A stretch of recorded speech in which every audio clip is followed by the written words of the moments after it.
The news day continues here on One News Now. I'm Riza Diaz. The DFA reports that 4 overseas Filipino workers are trapped in northern Afghanistan.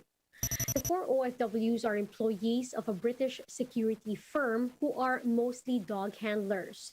They have sought the assistance of the Philippine Embassy in Pakistan to arrange for an evacuation. The OFWs are currently trapped in the UN High Commissioner for Refugees, a compound in the northern province of Afghanistan. However, Taliban forces have completely surrounded the area, making it more difficult for them to arrange an evacuation and get them out to travel to Kabul.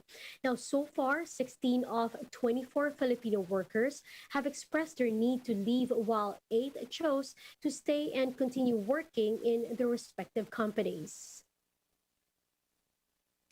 PNP Chief Guillermo Eleazar vows justice for the victim of a police officer accused of sexually abusing a 19-year-old quarantine violator at a checkpoint in Mariveles, Bataan. In a statement, Eleazar said that police patrolman Elmer Tuazon Jr.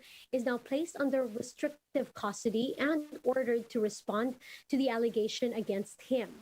He added that he has ordered Central Luzon Police Director Valeriano de Leon to investigate the alleged incident, and vowed that the police organization would remove the erring patrolman from service and file multiple cases against him. Ospital ng Sampaloc in Manila has announced that they are no longer accepting COVID-19 patients. The hospital said that they have reached full capacity due to increasing infections. Just yesterday, the health department logged the highest single day tally of COVID-19 cases in the country since the pandemic started.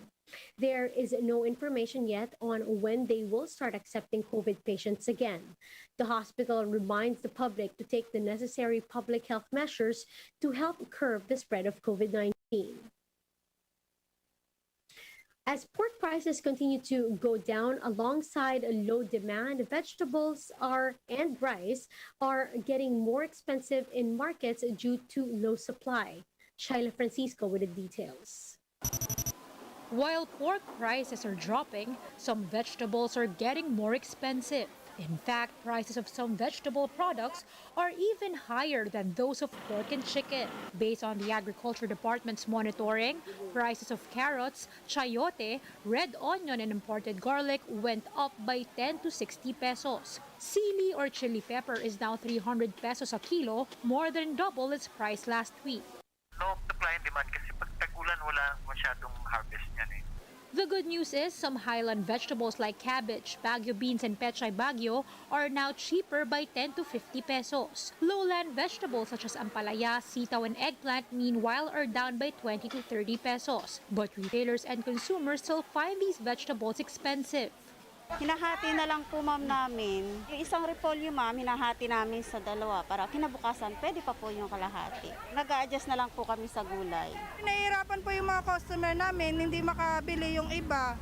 Minsan naghanap sila ng mas maliliit, kaya tingi-tingi na lang, di nakakabili ng per kilo. Mahina rin yung benta. Rice prices in some markets are also climbing since the ECQ started. In the Commonwealth market, some retailers hiked prices of rice by 2 to 4 pesos. Kung magkano yung tinaas sa amin ng supplier, ganun din yung tinaas namin sa mga customer. Wala pa daw ani. Ganitong month tumataas talaga. But some retailers decided to retain previous prices as they are still finishing the sale of older stock. Despite these challenges, the DA says there should be no price hike in rice. Stable ang supply natin ng bigas. Okay? More than 80 days end of the year, yun ang inventaryo namin. Bakit tinataas pa nila? Marami naman. Despite that, marami po tayong supply ng bigas. Ginagawa lang nilang dahilan dahil lean months. The DA says it will continue monitoring the situation to find out why prices are getting higher. Shaila Francisco, PR1 News. Meanwhile, more call center jobs are expected to open in the Philippines this year as COVID-19 cases continue to surge in India. But the problem is BPO employees outside NCR are still not getting vaccinated fast enough. Mobile journalist Pamela Vasquez gives us a front seat to the story.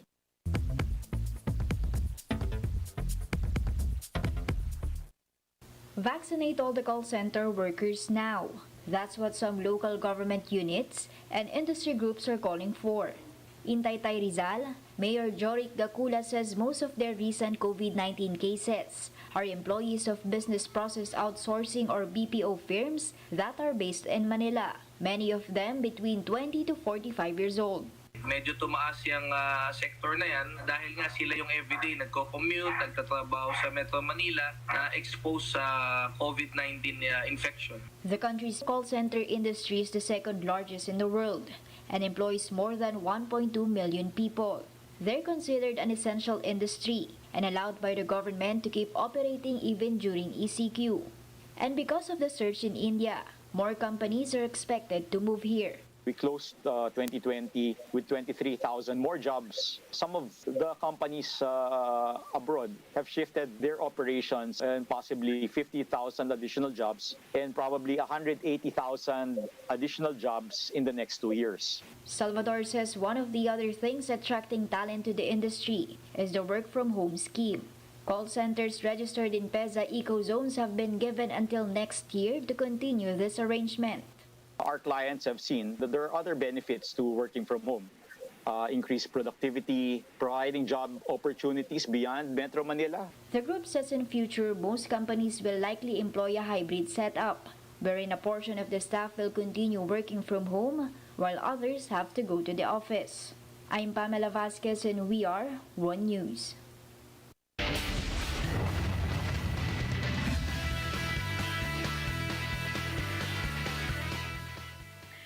Filipino swimmer Ernie Gawilan has entered the final round of the men's 400-meter freestyle qualification phase at the Tokyo Paralympics. Gawilan finished 6th out of 9 swimmers with a time of 4 minutes and 58.58 seconds. The top 8 in the 2 heats are headed to the finals. Gawilan will compete in the finals later, set today at 4 p.m. Manila time.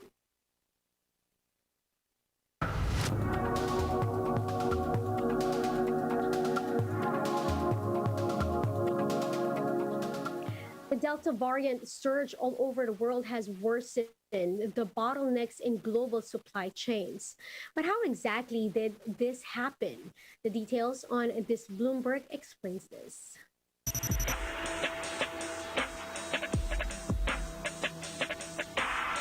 There is just a lot of demand right now for products, whether those be items for our home office or for backyard entertainment. This has been a consistent issue for the past year or so throughout various lockdowns. The global supply chain is made up of ships and trains and trucks, and it's designed for predictable patterns of demand, which is the exact opposite of what we have right now. A lot of uncertainty about whether certain economies are going to be open or closed based on the outbreaks that they're having. So we're just seeing a lot of confusion, a lot of chaos, and a lot of uncertainty disrupt the whole system. The auto industry is very reliant on semiconductors, these memory chips that are in basically everything we buy that has sort of an electronic component to it. And they come from certain economies in Asia like Taiwan, where they're having trouble meeting the demand. The supply chain issues are going to be around as long as you think the virus is going to be around. First or second quarter of 2022 is when a lot of people see the normalizing of all the shipping and transportation disruptions that we're seeing. But if they don't, we might be dealing with this for another year or 2 or 3.